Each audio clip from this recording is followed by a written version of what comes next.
Hey everyone, it's Andrew Michael, broker associate with eXp Realty, and you're watching the Moving to Florida's First Coast channel.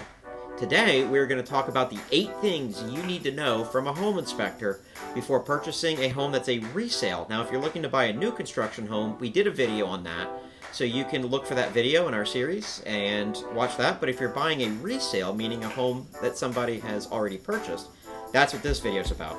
And we're going to do it right now.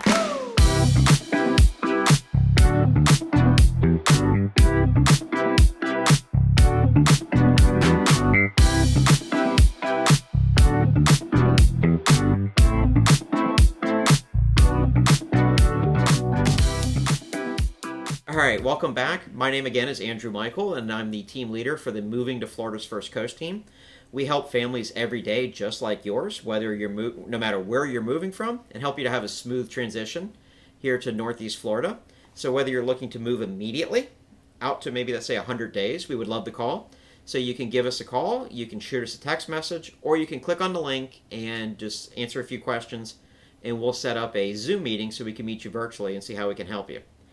Also, if you get any value at all out of this video, do me a favor, give it a thumbs up. That really helps us quite a bit. And also, if you want to continue receiving this type of information, subscribe to the channel. So all that being said, again, this is my friend, Austin Gray. Appreciate it. Now, Austin, you own Gray Home Inspections. That's correct. And Gray Pest Control Services. Yeah. Very good. Now, how long have you been a home inspector for? About 6 years now. 6 years. So do you have any idea how many, not new construction, but how many resale homes you have inspected in the course of your career?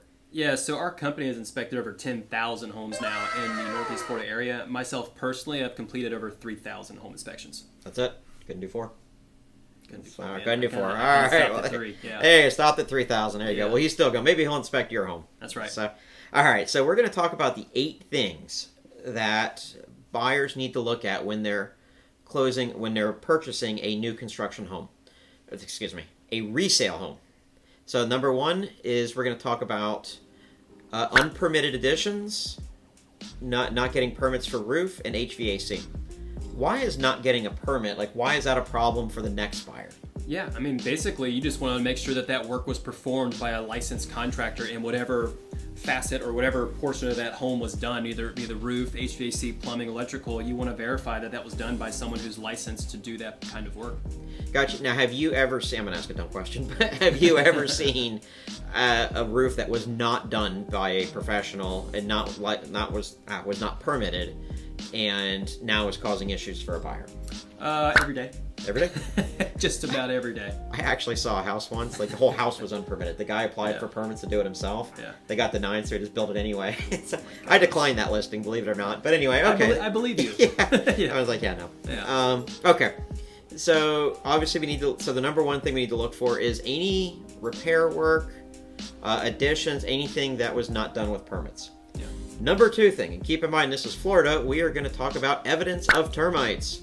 We have both, what are the 2 categories of termites? Yeah, 2 categories of termites are going to be subterranean or drywood termites. There are 2 very different types of termites, but those are the 2 that we're going to be looking for. And you're going to be, Andrew might tell you about a termite inspection or a WDO inspection. So not only are we looking for those termites, we're also looking for old house borers or wood decaying fungi or powder breast beetles. Those are what a wood destroying organism is. So that's the thing. When the name of one of the reports you can get is called a WDO or wood destroying organisms report. In fact, if you're buying your home with a VA home loan, you have to have one. And a common misconception is everybody thinks those are for termites, but they're actually for anything. Yeah. It could be mold, it could be fungus, it could be anything that destroys construction materials, basically, I believe. Yeah, exactly. Basically anything that's there that's wood infested or wood infesting. So anything that could eat at wood. So one thing that is always kind of brought to our attention that's not a WDO is a carpenter bee or a carpenter ant. They don't actually eat the wood. They use it for foraging or for shelter. So they actually are not a WDO in Florida. We don't want your house to shelter carpenter ants. So, we don't want that. Yeah. But that'll come up. Hopefully that would come up on the inspection too. Absolutely. Mm-hmm. All right. Yeah. So the number 3 thing we need to worry about is water intrusion. This is a big one. Everything starts and ends with water, right? So basically, when you break down an inspection report, the vast majority of all of the items that we are putting into that report start and end with water. Roof leaks, foundation issues, that typically doesn't happen without excess water sitting around. Appliances leaking, showers leaking behind a wall, or an unpermitted shower or bathroom addition that the pipes weren't glued together properly. So typically everything starts and ends with water. So are you saying that water intrusion is not like red wine? It does not get better with age? I would say the exact opposite is true. It's probably more like cheese not in a refrigerator. It just gets kind of nasty. Okay, so we definitely want to know water intrusion. Now sometimes you can just look and tell. Like if I see a damaged ceiling, okay, well, certain types of damage, I can pretty much guess that at some point there was water coming through that roof. Right. But how can you see some things that we can't? Yeah, so we have tools such as thermal imaging cameras and moisture meters, and these cameras devices that we have are not the ones that you can go buy at Walmart or Home Depot. These are several $1,000s for these machines. Okay. And a thermal imaging camera is basically going to pick up any thermal anomalies. So it's going to show very cool or hot spots, which will allow us to find those water areas that might not be visible just yet. And then to verify that, we use a moisture meter, and we'll set it on top of a wall, and we'll touch it, and it'll tell if it's got moisture or not. Okay, now when you talked about your thermal imaging, is that FLIR? Is that the same thing for our military law enforcement types? Yeah, we use FLIR branded thermal imaging products. There you go. So just so some of the people know what we're talking about. All right, so the next thing, the number 4 thing you need to know is sewer lines. Now, why are sewer lines so important? Yeah, so the last time, I'm sure you've seen on TV, but the last time that cast iron was used was nearly 40, 50 years. It's been nearly 50 years now. Mm-hmm. And the single most expensive item that a homeowner will ever have to replace in their home is your sewer line. And the reason for it and the reason why it's so expensive is to dig up your yard, take out the pipe, replace it. The average sewer line repair bill in the United States is over $8,000. Okay, so you're saying that could be more expensive than the roof or some other things, or? More times than not, your sewer line is going to be more expensive than your roof, absolutely. That's interesting. Yep. Okay, so number 4 was sewer lines. Number 5, mold. Like mold inspections, why is that such a big deal here? Yeah, so we're a really humid climate here. So if you're moving from up north down here, typically in the wintertime, you're going to want to put humidifiers in your house, right? Because it gets so dry when you're up in the northern states. Down here, it's the exact opposite. During winter months, your air conditioning is not running as long, so it's not able to move around the air as much. So in the wintertime, we typically get a lot of high humidity inside homes, which causes mold or fungal growth, basically. Okay, so... Well, now you said air conditioning. I thought all the air conditioning did was just cool the house. What else does it do?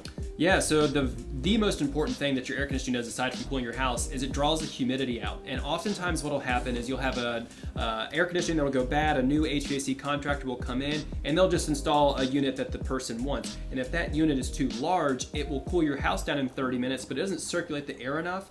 So it's not pulling out or drawing out all the humidity. So it'll make your house 60 degrees in 5 minutes, but it'll also let the humidity stay higher inside your house. Okay. And so now, let's say you see something that we suspect is mold. What can you do at that point? Yeah, so we do environmental services, and so our company, we can take air quality analysis inside the home, and we can also take swabs, and we send it off to our lab down in Fort Lauderdale. Okay. And how long does it take for you to get the results back? Yeah, so 9 times out of 10, we'll get those results back within 24 hours. And basically, if we send it off on a Wednesday, most of the time you'll have it by dinner time on Thursday. Now, what will be on that report? Like, let's say, okay, we see something, we suspect it's mold, you do a swab, you send it in. What will that tell us, the report? It'll tell you what kind of mold in the house and if those levels are elevated or if they're harmful or not.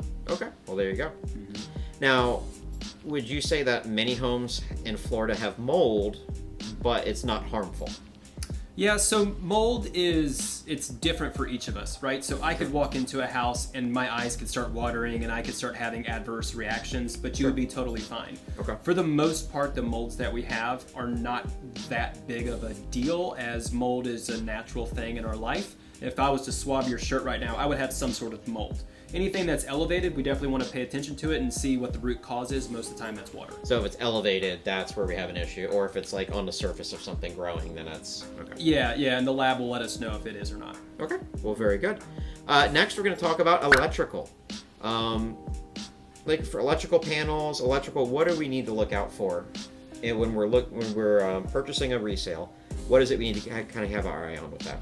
Yeah, so there's certain brands you want to look for, and experienced agents, one like Andrew, I know he's been doing it for a while, he's been able to point out some things to me, but you want to look for certain brands, the biggest one being Federal Pacific. You have brands like ITE or Challenger, Zinsco panels. There's some panels that experienced agents may be able to tell you during your walkthrough while you're visiting your house. They can say, hey, this is going to come up on your inspection report. And the reason for that is basically fire hazards, essentially is what it really runs down to. Cool. And another thing that if I can throw something in there real quick, what I'll do too is, let's say I'm showing a home, and this wouldn't be like a brand new home, but an older home. If I see an electrical panel, that's kind of a question.